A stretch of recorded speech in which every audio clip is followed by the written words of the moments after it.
नमस्ते दोस्तों, आज घर पर हम लोग गरम मसाला बनाना सीखते हैं। मैं हमेशा गरम मसाला ऐसे ही बनाती हूँ। यहाँ पे साबुत धनिया है, जीरा है, 3-4 मैंने यहाँ पे तेज पत्ते के पत्ते लिए हैं, तेज पत्ता, लौंग है और सौंफ है।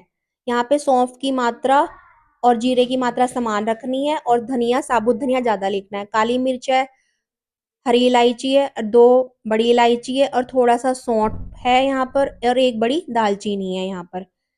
अब मैं इन सारी चीज़ों को कढ़ाई में अच्छी तरह से पहले भूनूंगी।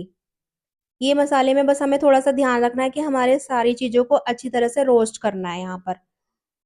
यहाँ पे मैंने कढ़ाई रख दी है। अब मैं सारी चीज़ों को धीरे धीरे कढ़ाई के गर्म होने पर डालती जाऊंगी। यहाँ पे मैंने देखो सबसे पहले यहाँ पे साबुत धनिया डाल दिया है, साबुत धनिया, फिर जीरा डाल दिया है, फिर यहाँ पे मैंने लौंग डाल दी है, सौंफ डाल दी है, तेज पत्ता रख दिया है, काली मिर्च डाल दी है, हरी इलायची डाल दी है, बड़ी इलायची डाल दी है, दालचीनी डाल दी है और सौंठ डाल दी है। सौंठ अदरक को सुखाने के बाद वो सौंठ पाउडर में हम उसको बना सकते हैं। यहाँ पे मैं सारी चीज़ों को धीरे धीरे कम आंच पर भून रही हूँ। यहाँ पे मेरी बेटी मुझसे पूछ रही थी कि मम्मी बहुत अच्छी खुशबू आने लगी है इसमें। जब हम इस मसाले को तैयार करते हैं तो बहुत अच्छी खुशबू आने लग जाती है।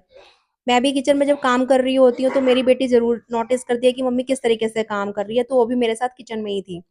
यहाँ पर मैं सारी चीज़ों को धीरे-धीरे मैंने अच्छी आँच पे भून लिया था और यहाँ पे मैं सारी चीज़ों को देख रही हूँ। सारी चीज़ें अच्छी तरीके से ये बिल्कुल क्रिस्पी हो चुकी थी। यहाँ पे मैंने दालचीनी जो लंबी थी, अब मैंने आसानी से पहले उसे तोड़ लिया है।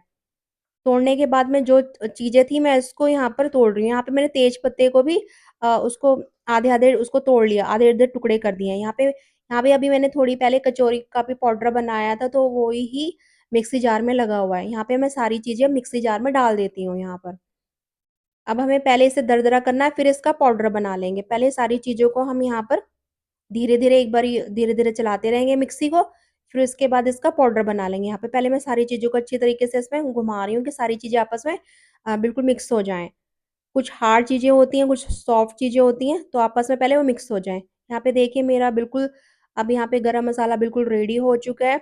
अब आप इसी भी किसी भी कंटेनर में, बॉटल में, किसी में भी रख सकते हैं। यहाँ पे मैंने एक अपने प्लास्टिक के कंटेनर में गरम मसाले को तैयार कर लिया है। यहाँ पे मेरा गरम मसाला बिल्कुल रेडी हो चुका है।